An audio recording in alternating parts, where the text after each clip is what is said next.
الحمدللہ نحمدہ ونستعینہ ونستغفرہ ونؤمن بہ ونتوکل علیہ ونعوذ باللہ من شرور انفسنا ومن سیئات اعمالنا من یہدہ اللہ فلا مضل لہ ومن یضللہ فلا ہادی لہ ونشہد ان لا الہ الا اللہ ونشہد ان محمدا عبدہ ورسولہ اما بعد فاعوذ باللہ من الشیطان الرجیم بسم اللہ الرحمن الرحیم ولا تقولوا لمن يقتل في سبيل الله اموات بل احیاء ولكن لا تشعرون وقال النبي صلی اللہ علیہ وسلم لوددت ان اقتل في سبيل الله ثم احیا ثم اقتل ثم احیا ثم اقتل ثم احیا ثم اقتل صدق اللہ العظیم وصدق رسولہ النبی الکریم ونحن على ذلك لمن الشاہدین والشاکرین والحمد للہ رب العالمین۔ حضرات محترم، برادران اسلام، اسلام کی تاریخ کو اگر دیکھا جائے تو شہداء کے خون سے رنگین ہے۔ یکم محرم الحرام کو حضرت فاروق اعظم کی شہادت کا دن ہے۔ اسی محرم کی 10 تاریخ کو نواسہ رسول، جگر گوشہ بطول سیدنا حسین رضی اللہ عنہ نے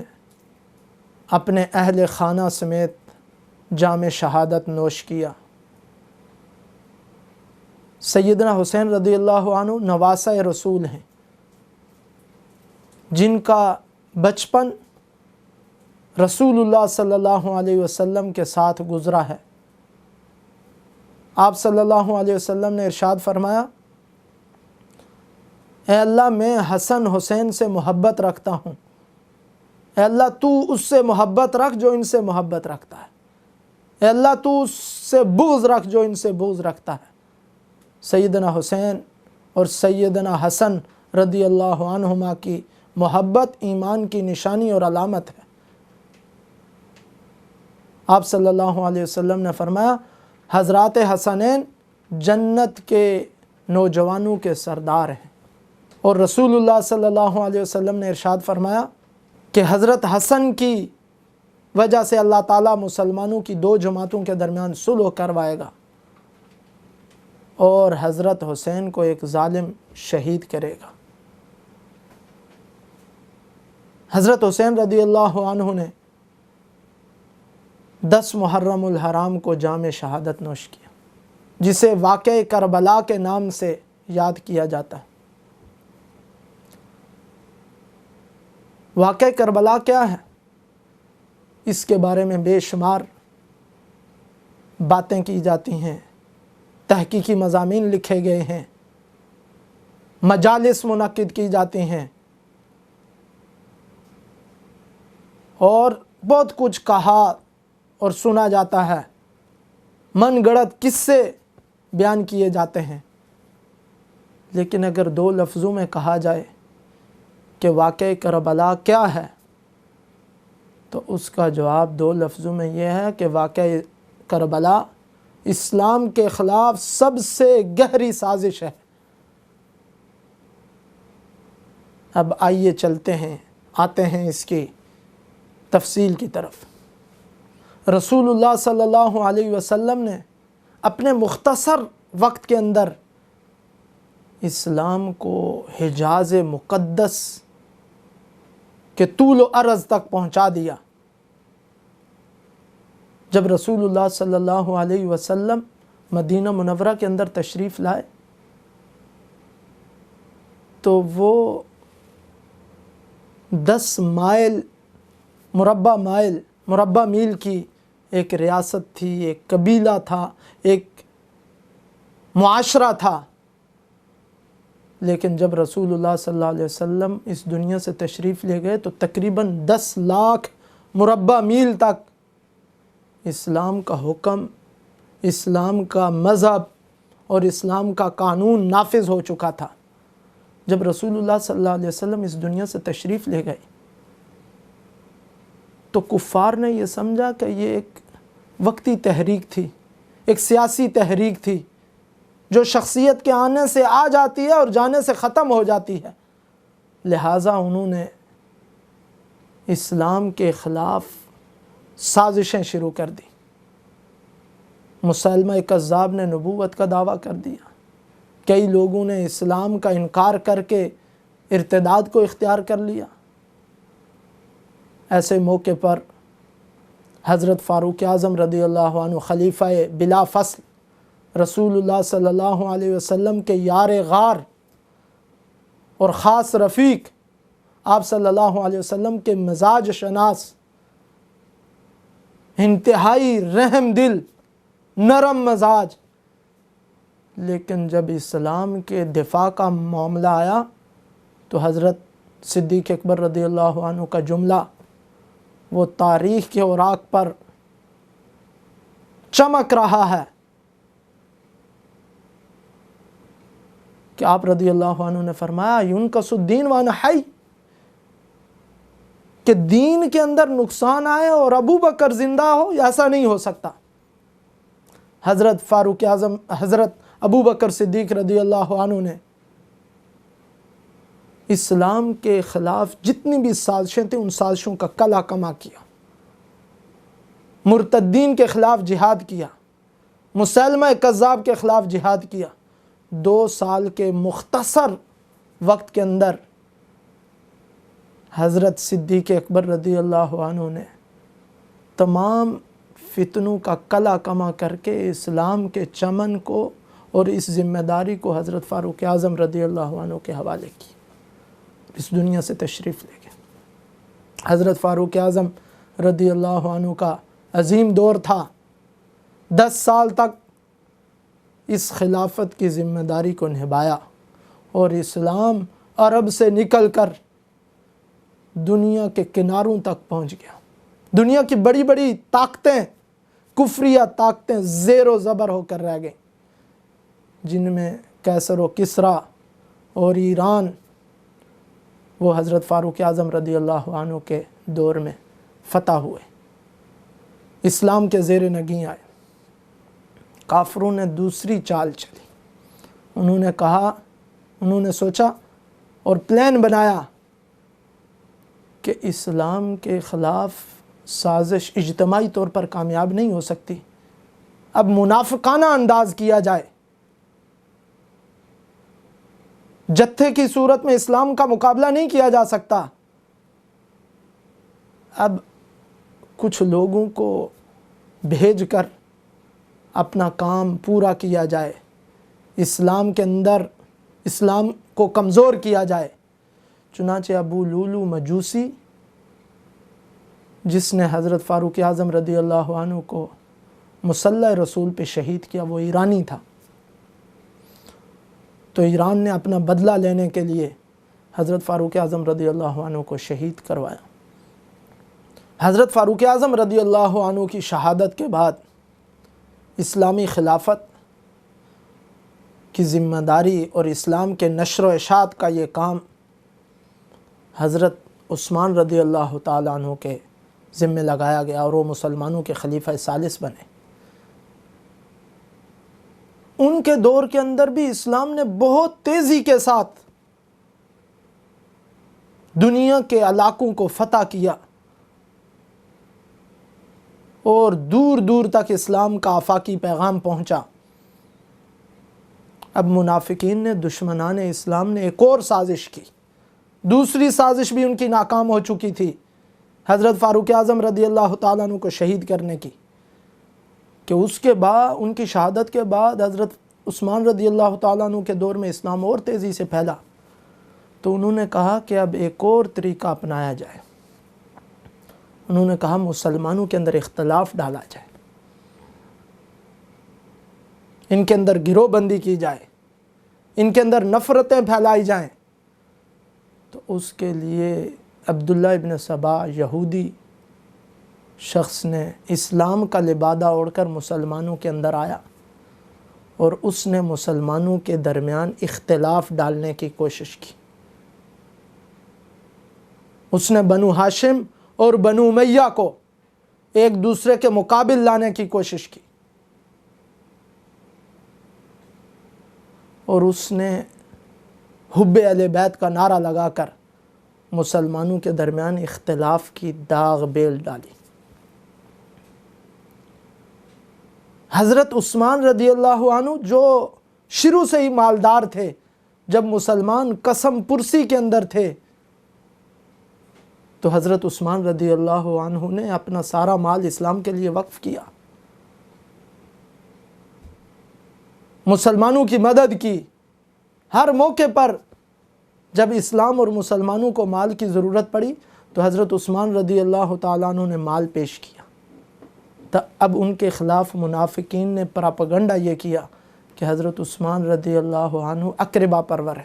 حالانکہ ان کی عادت شروع سے تھی مہمان نوازی کی، اپنے لوگوں کو عطا کرنے کی، ایتاء ذی القربہ پر عمل پیرا ہونے کی۔ وہ تو ان کا اپنا مال تھا، بڑا وسیع مال، بڑے تاجر تھے، وہ اپنا مال اپنے رشتہ داروں کو عطا کرتے، تو انہوں نے اس کو بنیاد بنا کر حضرت عثمان رضی اللہ عنہ کے خلاف پراپگنڈا کیا کہ وہ اقربا پرور، اور اس کی بنیاد بنا کر حضرت عثمان رضی اللہ عنہ کے خلاف بغاوت کی۔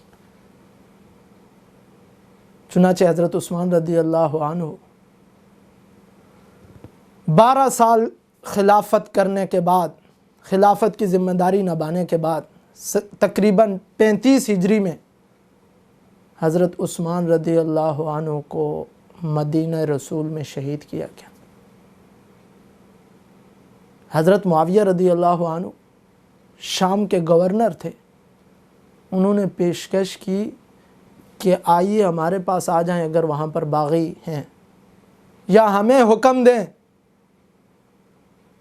کہ ہم ان باغیوں کا قلع کما کر دیں گے۔ لیکن حضرت عثمان رضی اللہ عنہ نے فرمایا کہ میں مدینہ رسول کو چھوڑ کر بھی جانا نہیں چاہتا، اور مدینہ الرسول کے اندر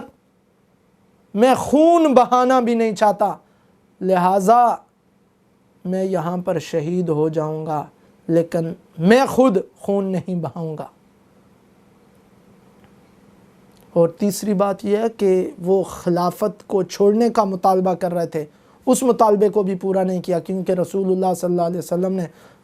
فرمایا تھا کہ عثمان تجھ سے کچھ لوگ خلافت کی ذمہ داری کو چھیننا چاہیں گے مگر تم نے نہیں چھوڑنا۔ تو وہاں پر بھی اطاعت رسول اللہ صلی اللہ علیہ وسلم کے شہر کو بھی نہیں چھوڑا، اور اپنی ذات کے لیے اس میں خون بھی نہیں بہایا، چنانچہ شہید ہو گئے۔ جب حضرت عثمان رضی اللہ عنہ شہید ہوئے تو مسلمانوں کے اندر اختلاف آ گیا۔ حضرت عثمان رضی اللہ عنہ کے ورثاء کی طرف سے مطالبہ آیا کہ ان کے لیے ان کے قاتلوں کو سے قصاص لیا جائے۔ حضرت علی رضی اللہ عنہ خلیفہ بنے، تو اس بنیاد پہ اختلاف ہوا۔ انہوں نے کہا کہ کچھ عرصہ بعد لیا جائے گا، حالات ابھی سنگین ہیں۔ اس بنیاد پر مسلمانوں کے درمیان اختلاف ہوا، ایک خانہ جنگی ہوئی، لیکن اس کے بعد بھی مسلمان آپس میں متحد ہو گئے۔ حضرت علی رضی اللہ عنہ کی شہادت ہوئی، اور اس کے بعد پھر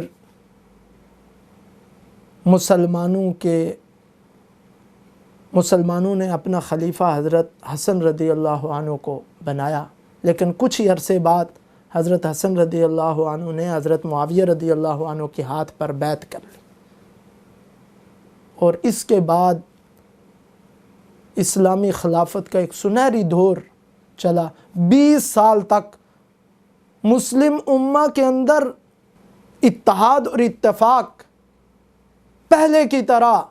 باغ و بہار اور آپس میں محبت کی فضا قائم ہوئی۔ حضرت معاویہ رضی اللہ عنہ جو مشہور مدبر تھے اور کاتب وحی تھے، اسلامی سیاست کے عظیم ماہر تھے، انہوں نے امت کے اندر اتفاق اور اتحاد کو قائم کیا، اور اس کے ساتھ ساتھ دشمنان اسلام منافقین کا قلع کما کیا۔ یہی وجہ ہے کہ دشمنان اسلام اور منافقین آج تک حضرت معاویہ رضی اللہ عنہ کے سخت دشمن ہیں، ان کا نام نہیں سننا چاہتے۔ حضرت معاویہ رضی اللہ عنہ کا جہاں پر تذکرہ کیا جائے، اگر کسی کو تکلیف ہو تو یہ اس بات کی علامت ہے کہ اس کے اندر نفاق پایا جاتا ہے، وہ اسلام کو متحد اور متفق، اسلام کے اتحاد اور اتفاق کو پسند نہیں کرتا۔ حضرت معاویہ رضی اللہ عنہ کی وفات کے بعد جب یزید حکمران بنا تو دشمنان اسلام اور منافقین کو ایک دفعہ پھر موقع ملا کہ وہ مسلمانوں کے درمیان اختلاف اور افتراق کو ہوا دے کر ایسی چال چلیں کہ مسلمان قیامت تک باہم دست و گریباں ہو جائیں۔ تو انہوں نے واقعہ کربلا کو ڈیزائن کیا۔ انہوں نے کوفہ کے اندر رہ کر یہ پروگرام بنایا کہ حضرت حسین رضی اللہ عنہ کو وہاں سے بلایا جائے۔ خطوط لکھ کر بلایا گیا کہ آپ یہاں پر تشریف لائیں، آپ کے ہزاروں معتقدین اور محبین یہاں پر موجود ہیں، اور ایک اسلام کے خلاف حکومت قائم ہو چکی ہے جو ظلم و ستم کا ارتکاب کر رہی ہے، اسلامی شریعت کو ختم کر دیا گیا ہے، طرح طرح کے قصے من گڑت چیزیں جو عوام کے اندر مشہور ہیں۔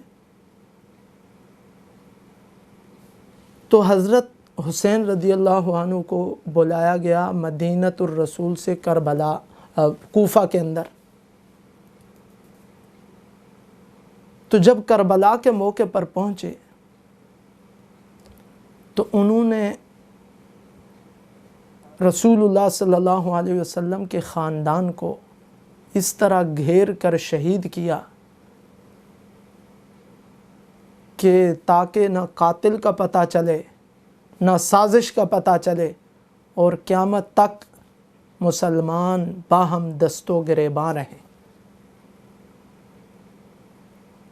تو حضرت حسین رضی اللہ عنہ اپنے رفقا سمیت وہاں پر شہید ہوئے۔ اب پہلی بات جو واقعہ کربلا کے بارے میں مشہور ہے کہ حضرت حسین رضی اللہ عنہ مدینۃ الرسول سے کوفہ کے اندر آنا چاہتے تھے یزید کے خلاف لڑنے کے لیے۔ تو سوال یہ پیدا ہوتا ہے کہ غزوہ بدر کے موقع پر رسول اللہ صلی اللہ علیہ وسلم نے حضرت عثمان رضی اللہ عنہ کو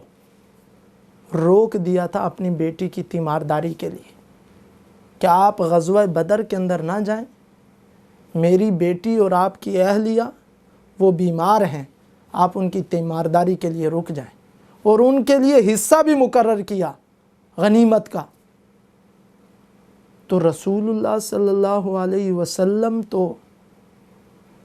اپنی بیٹی کے لیے حضرت عثمان کو روک دیں اور حضرت حسین رضی اللہ عنہ اپنے معصوم بچوں سمیت یزید کے خلاف لڑنے کے لیے آ جائیں؟ کیا یزید ابو جہل سے بھی بڑا دشمن اسلام تھا کہ جس کے خلاف لڑنے کے لیے حضرت حسین رضی اللہ عنہ اپنے چھوٹے معصوم بچوں کو بھی لائے؟ دوسری بات کہ حضرت حسین رضی اللہ عنہ نے کربلا کے موقع پر جو 3 شرطیں پیش کیں جو سب کی کتابوں میں موجود ہیں، ان میں سے ایک شرط یہ تھی کہ مجھے واپس جانے دیا جائے، دوسری شرط یہ تھی کہ مجھے یزید سے ملاقات کرنے دی جائے، تیسری شرط یہ تھی، شرط یہ پیش کی کہ مجھے میرا راستہ چھوڑ دیا جائے اور تاکہ میں اللہ کی عبادت کر کے اپنی زندگی گزار سکوں۔ لیکن دشمنان اسلام نے ان کی ایک بھی شرط کو قبول نہیں کیا، اور وہاں پر حضرت حسین رضی اللہ عنہ شہید ہوئے، اور اسی شہادت کو پراپیگنڈے کے طور پر استعمال کیا گیا کہ یہ حضرت حسین رضی اللہ عنہ کی شہادت کے اندر کون سے لوگ ملوث ہیں، اس کو پراپیگنڈے کے طور پر استعمال کیا گیا، اور قیامت تک ایک نہ ختم ہونے والی جنگ شروع ہو گئی۔ یہ منافقین کی سب سے بڑی، دشمنان اسلام کی سب سے بڑی سازش ہے۔ تو خلاصہ یہ ہے کہ واقعہ کربلا اسلام کے خلاف گہری سازش ہے۔ اس موقع پر ہمارا کیا کردار ہونا چاہیے؟ ہم اس موقع پر اتفاق اور اتحاد کی فضا قائم کریں۔ ہم اس موقع پر حضرت عثمان رضی اللہ عنہ کا عمل کو سامنے رکھیں کہ جنہوں نے اپنی جان تو پیش کر دی لیکن مدینۃ الرسول میں اور اسلام کے اندر کسی کا خون نہیں بہایا، اپنا خون تو پیش کر دیا، خود تو جام شہادت نوش کیا لیکن کسی کا خون نہیں بہایا۔ ہمیں حضرت حسن رضی اللہ عنہ کے عمل کو نمونہ بنانا چاہیے، جنہوں نے امت کے اتفاق اور اتحاد کے لیے حضرت معاویہ رضی اللہ عنہ کے ہاتھ پر بیعت کی۔ اور دشمنان اسلام جو اس واقعہ کربلا کی بنیاد پر جو پراپیگنڈا کرتے ہیں، جو پروگرام کرتے ہیں، جو تقریبات کرتے ہیں، ہم ان کا مکمل بائیکاٹ کریں۔ ہمارا تعلق شہداء کے ساتھ ہے، ہمارا تعلق حضرت ابو بکر، حضرت عمر، حضرت عثمان، حضرت علی، حضرات حسنین کے ساتھ ہے کہ جنہوں نے شہادت کو اپنے سینے سے لگایا۔ اور شہید کا ماتم نہیں کیا جاتا، شہادت شہداء پہ فخر کیا جاتا ہے، اور شہادت وہ عظیم مقام ہے کہ جس کے بارے میں رسول اللہ صلی اللہ علیہ وسلم نے تمنا کی، دعا کی کہ میرا جی چاہتا ہے کہ میں اسلام کے لیے شہید کیا جاؤں، اللہ کی راہ میں شہید کیا جاؤں، پھر مجھے زندگی دی جائے، پھر میں شہید کیا جاؤں، پھر مجھے زندگی دی جائے، پھر میں شہید کیا جاؤں۔ لہٰذا مجھے اور آپ کو چاہیے کہ ہم شہداء کے دامن کو بھی تھامیں، شہداء کے عمل کو بھی تھامیں۔